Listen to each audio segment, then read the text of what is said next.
رسول کریم صلی اللہ علیہ وآلہ وسلم نے ارشاد فرمایا وغنا کا قبل فقرک، اپنی دولت کو محتاجی سے پہلے غنیمت سمجھو۔ آج تمہارے پاس مال ہے، کل یہ نہیں ہوگا۔ آج اگر مال آیا ہے تو فرعون نہ بن جاؤ، تمہاری گردن میں سریا نہ آ جائے کہ میرے پاس دولت ہے، تھانے میں خرید سکتا ہوں، کچہریاں میں خرید سکتا ہوں، اور دوسروں کو کیڑے مکوڑے نہ سمجھو، دوسروں کو حقیر نہ سمجھو۔ اس دولت کا حق ادا کرو۔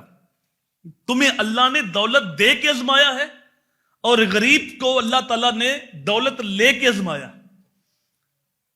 جو اللہ تعالیٰ امیر کو دے سکتا ہے وہ غریب کو بھی دے سکتا ہے۔ غریب کے بھی دو ہی ہاتھ ہیں، امیر کے بھی دو ہی ہاتھ ہیں۔ غریب کی بھی دو ہی آنکھیں ہیں، امیر کی بھی دو ہی آنکھیں ہیں۔ جتنا خون اس کا سرخ ہے غریب کا، اتنا ہی امیر کا سرخ ہے۔ امیر کے سینے میں بھی ایک ہی دل دھڑکتا ہے، غریب کے سینے میں بھی ایک ہی دل دھڑکتا ہے۔ اس کے سر میں بھی ایک ہی دماغ ہے، اس کے سر میں بھی ایک ہی دماغ ہے۔ تو جو امیر کو دولت دی گئی ہے یہ کسی محنت کا نتیجہ نہیں۔ کچھ لوگ جو ہیں وہ اس طرح کے جملے بولتے ہیں کہ جو کچھ آج تم دیکھ رہے ہو یہ میری محنت کا نتیجہ ہے۔ اور بھائی بڑی بڑی محنت کرنے والے پیچھے ہیں، کہ بڑے بڑے پڑھے لکھے پیچھے ہیں۔ اور میاں صاحب نے کہا تھا بیوقوفاں دے نوکر ویکھے دانش مند سے آنے۔ ایک باپ کے دو بیٹے ہیں اور دونوں نے ایک ہی ماں کا دودھ پیا ہے، ایک ہی باپ کی شفقتیں میسر آئی ہیں، ایک ہی چھت کے نیچے پرورش پائی ہے، اور ایک جیسے دونوں کو پیار محبت ملا ہے۔ اور ایک جو ہے وہ زیادہ پڑھا لکھا ہے، زیادہ ذہین ہے، اور دوسرا زیادہ پڑھا لکھا بھی نہیں اور زیادہ ذہین بھی نہیں، لیکن دولت اس ان پڑھ کے پاس زیادہ ہے، اور جو پڑھا لکھا ہے، ذہانت رکھتا ہے، محنت کرتا ہے، اس کے پاس دولت کم ہے۔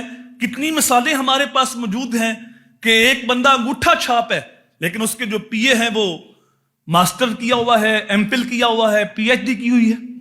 تو یہ اللہ کی تقسیم ہے، جس کو چاہے امیر بنا دے، جس کو چاہے غریب بنا دے۔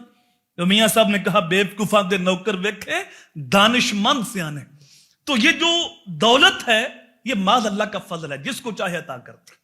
تو امیر کو جب اللہ دیتا ہے تو اس کی ازمائش ہوتی کہ میری رضا کے لیے، میری خوشی کے لیے میرے نام پہ غریبوں کو بانٹتا ہے کہ نہیں بانٹتا، اس دولت کا حق ادا کرتا ہے کہ نہیں کرتا۔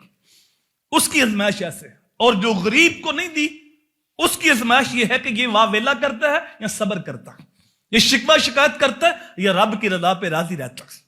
اور میرے حضور نے ارشاد فرمایا، مولا علی روایت کرتے ہیں کہ جو اللہ کے دیے ہوئے تھوڑے رزق پہ راضی ہو گیا، اللہ قیامت کے دن اس کے تھوڑے عملوں پہ راضی ہو جائے گا۔